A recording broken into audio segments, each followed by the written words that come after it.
Support for this program is provided by Roy O. Martin.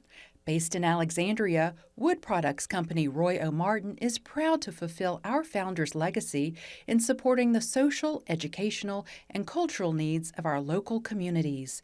Learn more at royomartin.com. The Louisiana Lottery is proud to join LPB in honoring Louisiana Legends. Contributing over $4 billion for K-12 public education, the lottery is giving Louisiana a reason to smile.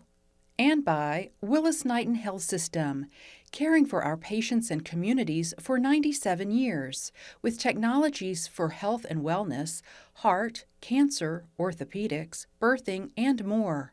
Willis-Knighton, always here.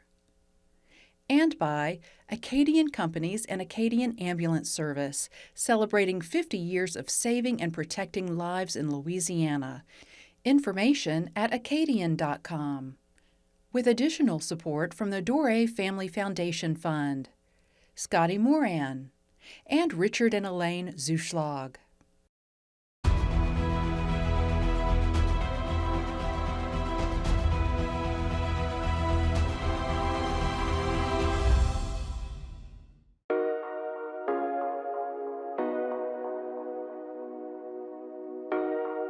Everyone who comes in contact with her is inspired. Saundra McGuire has had tremendous impact, literally, on thousands and thousands of students. Yes, at LSU, but across the country. She's able to see the promise and value in students and what they can accomplish despite we may not see it in ourselves. She's able to see it. Saundra Yancy McGuire was born the second oldest of four on December 13, 1949. However, the foundation for her life was laid well before then. Saundra's ancestors triumphed over decades of barriers, beginning with her paternal grandmother, Effie Gordon Yancy, the daughter of freed slave Isaac Gordon. Effie was the first in the family to attend college and taught in Greensburg, Louisiana. That was extraordinary for anyone, not even considering that she was the daughter of a freed slave. The fact that all of her children went to college really cemented the emphasis on education. And I can see the influence of that long legacy in my mother, myself, and my children. Saundra's father, Robert, was a high school science and agriculture teacher, and her mother, Delcy, taught elementary school. Saundra absorbed her parents' love of learning. She graduated from Glen Oaks High School early, at the age of 16. She entered Southern University, where she graduated magna cum laude. It was during her time in Southern's chemistry program that she met Stephen McGuire. Their chemistry soon spilled beyond the classroom, leading to a successful marriage that has lasted more than 50 years. My mom and my dad, at their core, are insatiably curious people with a super high standard of execution. So if you put those two things together, you end up with people who are constantly learning and constantly educating themselves. And that was the vibe in our household. Saundra went on to earn a master's degree from Cornell University and a PhD in chemical education from the University of Tennessee. She began her teaching career at Cornell, where she received the coveted Clark Distinguished Teaching Award. In 1999, Saundra moved back to her home state and joined LSU, where she became the director of the Center for Academic Success. So the fact that Saundra McGuire is a woman leader on the faculty, also a woman of color, is quite exceptional. What a tremendous role model she's provided for so many people here at LSU. Over the years, Saundra began to understand critical deficits in the education system. She wanted to see more students succeed, particularly in the sciences. The learning strategies she has pioneered have earned her countless awards, including the 2017 American Chemical Society Award for encouraging disadvantaged students to pursue careers in the chemical sciences. It's impossible to measure how many students she has mentored to successful careers. Saundra believes that a human being can learn anything at any level. And she also believes that there are methodologies to learning, that you can help people to learn. You can put certain tools into their hands. It transforms people's lives. I've seen so many students who, before they came to Dr. McGuire, were, failing out of college. I know one person in particular who, before he went to Dr. McGuire, the university was threatening to kick him out because he was doing so bad. But when he got connected with Dr. McGuire, he was making 4.0s and was able to graduate from college. She thinks about how teaching is effective and is able to communicate that to both other teachers and to students. Saundra has two daughters, Dr. Carla McGuire Davis, a department chair at Baylor College of Medicine, and Dr. Stephanie McGuire, an author and mezzo-soprano in Berlin, Germany. She is also the proud grandmother of Joshua, Ruth, Daniel, and Joseph Davis.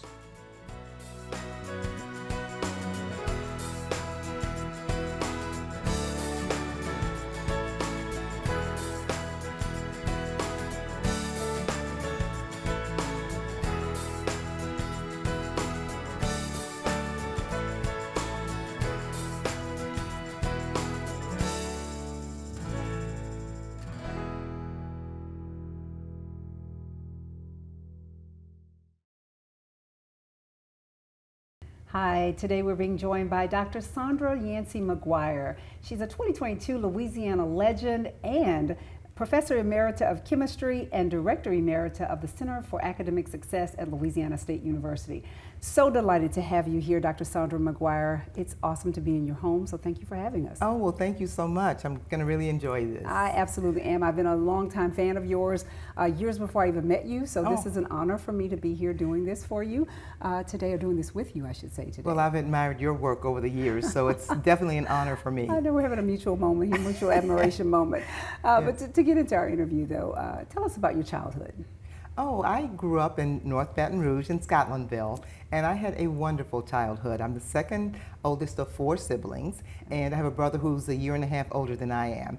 And we had a very happy childhood. We did things like going to the park, spending afternoons at our grandparents' house, playing volleyball and kickball, those kinds of things. My dad was a high school agriculture and science teacher, and my mom was an elementary school teacher, although she stayed home with us kids, and she subbed occasionally, but we had a marvelous childhood. Even though there were a lot of things that we couldn't do in Baton Rouge because it was deeply segregated at the time, but we felt the love and support of our community, and I just had a wonderful upbringing. I went to Southern University Laboratory School, starting in first grade, and did things like the band, and it was just wonderful. Just wonderful, and we share that in common, Scotlandville, and Scotlandville's a wonderful community, so we're excited to highlight Scotlandville today as well. But you come from a long line of family members who've made some extraordinary strides, and education was always at the forefront of everything you all did, and the Yancy family for sure,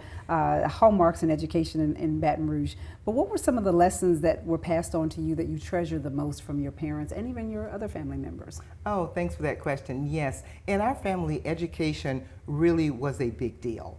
We learned that education was a tool that would allow you to reach heights that you would not be able to reach if you didn't have a level of education. And of course, we knew that it wasn't going to open up all doors because there were still so many areas that were not available to African Americans no matter how much education you got. But we knew that having an education would give us many more tools. And so we learned to value education and to respect the fact that we were given a privilege that so many of our ancestors didn't have because it was illegal for blacks to become educated. And so we learned not to take education lightly, to take it very seriously and recognize that It was a privilege that so many people, even during my generation, didn't have. The opportunity for a high quality education was not available to so many students. And even today, unfortunately, so many students, the quality of education that's available to them has more to do with their zip code than with their potential for becoming very excellent students. And so we really treasured that. That was a lesson we learned. And the other thing that we learned was that education was a way for you to improve your own condition, but education was a tool that would be used to better the community. And so they were in professions like teaching, things that they could give back. When they got educated, they wanted to educate others. And that spirit has actually translated to my generation. There are 13 of us in my generation, and there are physicians, there are scientists, there are scientist educators like myself, we have pre-college educators. My sister was an academic advisor. She was a National Academic Advisor of the Year. She worked with so many students at LSU. So this idea that you become educated so that you can give back was a lesson that we learned also. Indeed. So, you know, Dr. McGuire, I'm going to skip around a bit, but you earned a master's degree from Cornell University. So that in and of itself says, hey, you know, we're taking education seriously. And then you went on to get your PhD in chemical education from the University of Tennessee. And then you began your teaching career at Cornell, where you received the coveted Clark Distinguished Teaching Award. So when you say you all took education very seriously, you took it to another level, I would say. So what are the ingredients that you think that really created that role for the success that you received? Yes, and I'll go back and I'll tell you why we took education so seriously. We could see the generation before us, there were 9, and most of them had master's degrees from places like Iowa State, Michigan State, Kansas State, because LSU was not integrated at the time. Right. And rather than integrate LSU, the state of Louisiana decided to pay other states to educate black students at the graduate level. So they went to some of the finest institutions. So those of us in my generation had them as an example. Now, in terms of my success as an educator, I think that it really started when I was a student at Southern University. And I'd never taken chemistry because I was going to take chemistry my senior year in high school, but then I skipped my senior year in high school, so I don't have a high school diploma. I have a PhD, but no high school diploma. Wow, little known fact about Dr. McGuire. Okay. And so when I went to Southern, I had not had any chemistry, but I was in honors chemistry, and I did well because we had faculty who really cared about our success.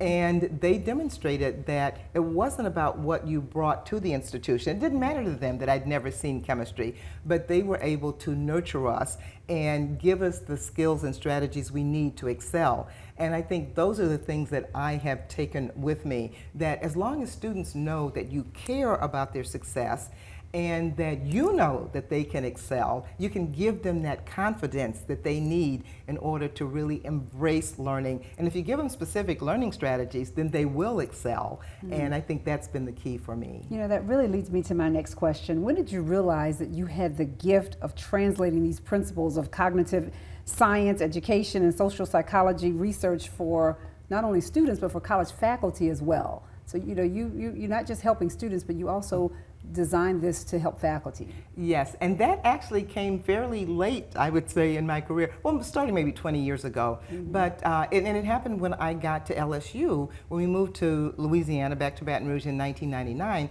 I became director of the Learning Center at LSU, the Center for Academic Success. And before that, I really knew very little about this.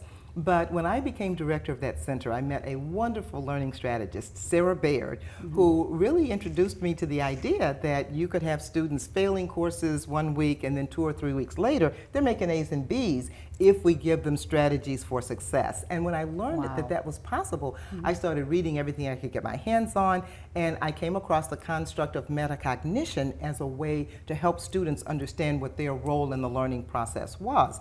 And so I started using this, and the students were successful. And then I learned that I had a way to help not just chemistry professors, but physics professors, engineering professors, mathematics professors, have a way that they could ensure that their students could master principles such as nucleophilic substitution reactions or Maxwell's equations or fluid dynamics or multivariable calculus. Some really high-level STEM training here that we're talking about, very high level. Yes, and these are the concepts that really give a lot of students difficulty, and it can derail their progress toward the career that they are really, many of them have been wanting to pursue these careers as either a physician or an engineer since elementary, middle school, and they get to these concepts and it throws them off their game.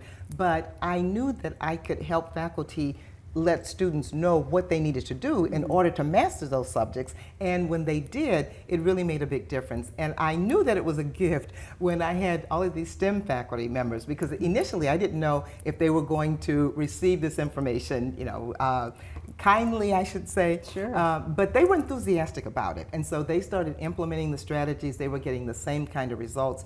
And most recently, I learned, this was just a month ago, that there was a culinary professor, culinary arts professor, who had been teaching for decades. I did a workshop at that institution, and I was told that he was really so enthusiastic, and he said he'd learned things that he hadn't learned before, and he couldn't wait to try them with his students. And when that happened, I knew that this was a gift. And now I'm kind of like a reformed alcoholic. Oh, I say, gosh. I have the answer, and so I love to share these principles. Yeah, especially that you can translate them across many different disciplines. So we're not just talking about STEM. I mean, you went over into the culinary arts, which some will argue there's some chemistry involved in, certainly in baking, but not so much in cooking. It's just kind of a taste thing, but you're able to take that and really help everyone. I'm learning so much here. I'm thinking what we're going to do after we finish this. But what's the achievement that you're most proud of all the things that you've done?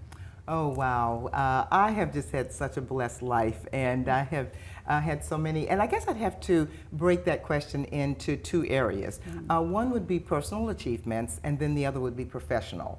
And I would say personally, the family that Steve and I have been able to build.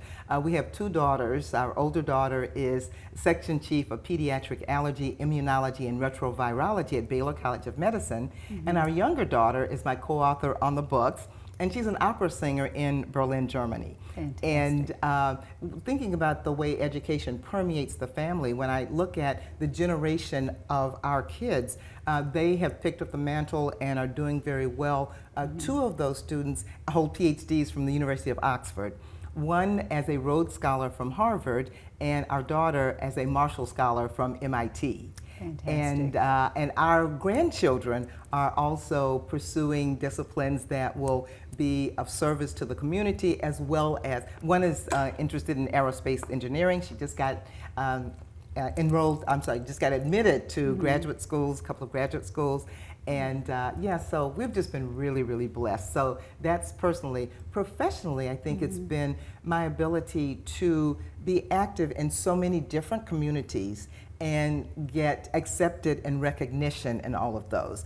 For example, the chemistry community, the science faculty community. I'm a fellow of the American Chemical Society, elected fellow, and also the American Association for the Advancement of Science, but not only the science community, but the Learning Center community, where I'm a fellow of the Council of Learning Assistance and Developmental Education Associations, and then there's the education community, and then there's the administration community, since I was an administrator. And so to be accepted and recognized by all of those communities and have those people talking to each other, that I think is one of my biggest accomplishments. And actually just last week I learned that I was named one of the top 100 learning influencers by EduFlow. Yes, I was shocked, but EduFlow Congratulations. Yes, indeed. They're in Denmark, and some of the people on the list were people I'd learned about in school, or Montessori. Maria Montessori was one of the people on the list, Robert Gagne, Vygotsky.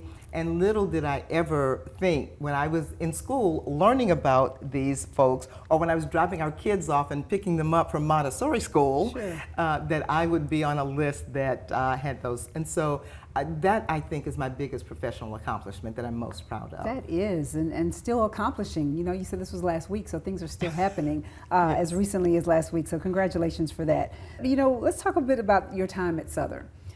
Your time at Southern, you mentioned it earlier, you were there from kindergarten all the way through college. You got your first degree Except for one little detour. I left Southern Lab in 10th grade, and I integrated Glen Oaks High School.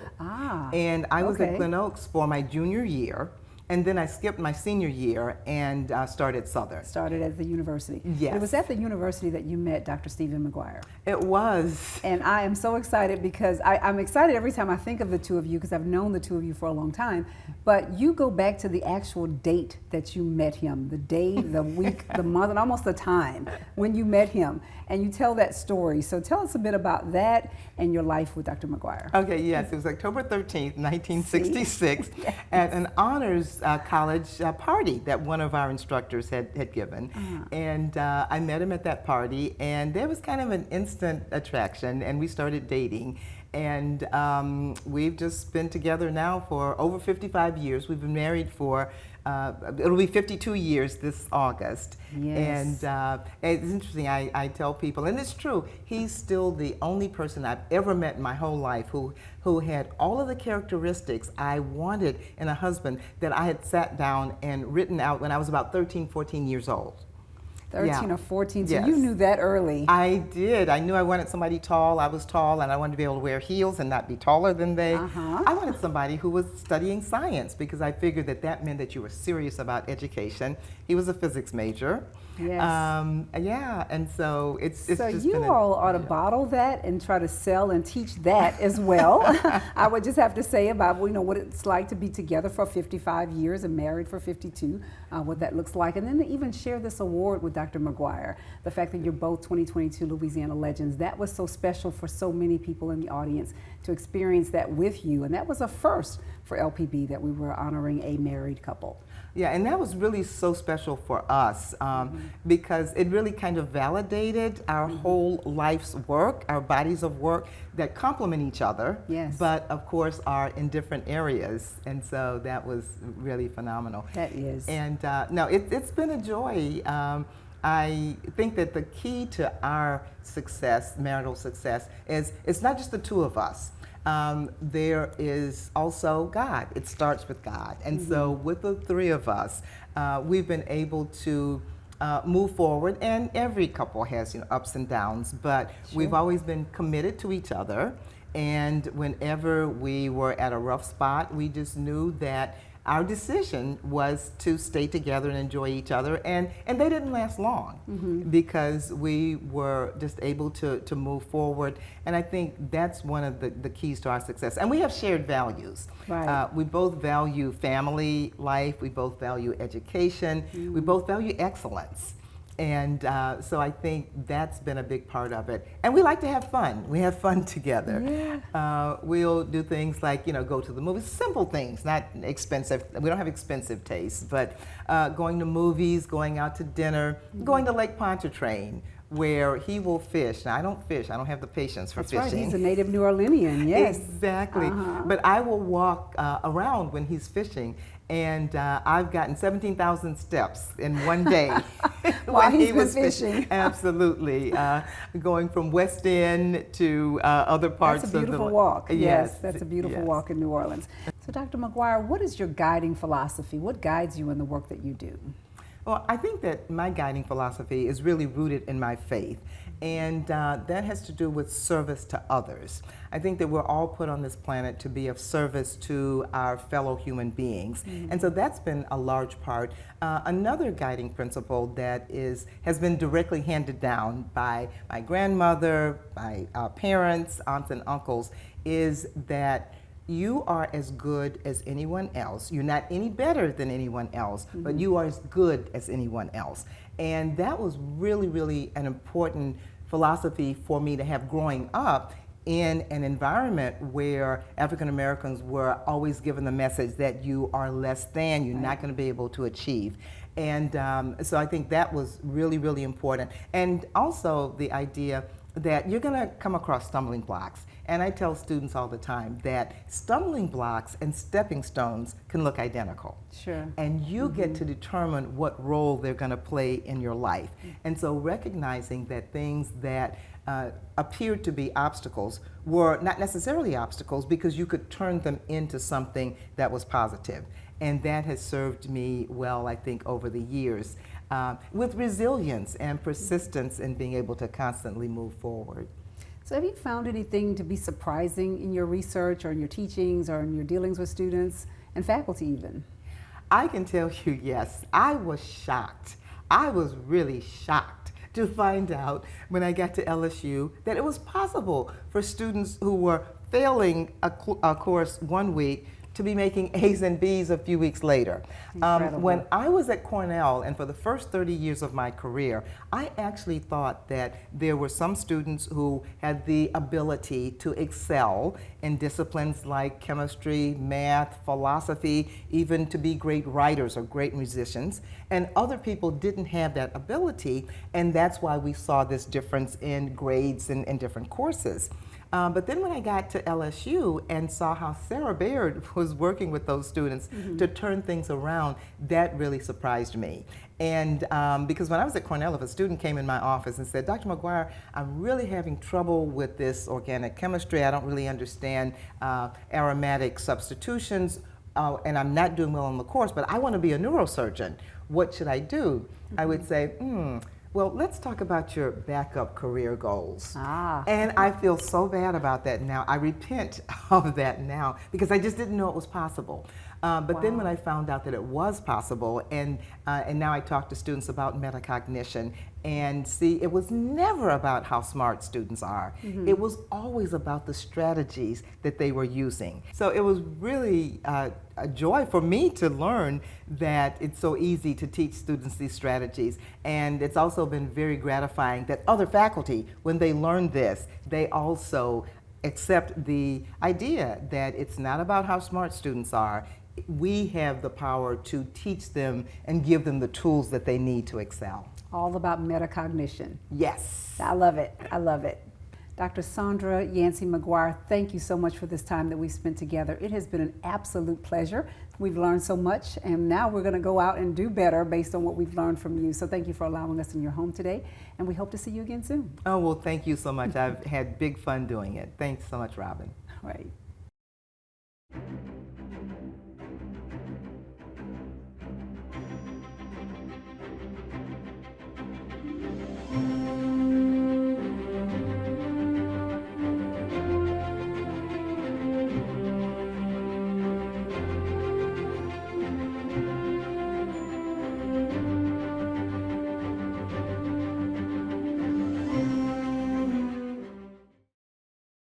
For a copy of this program, call 1-800-973-7246 or go online to www.lpb.org.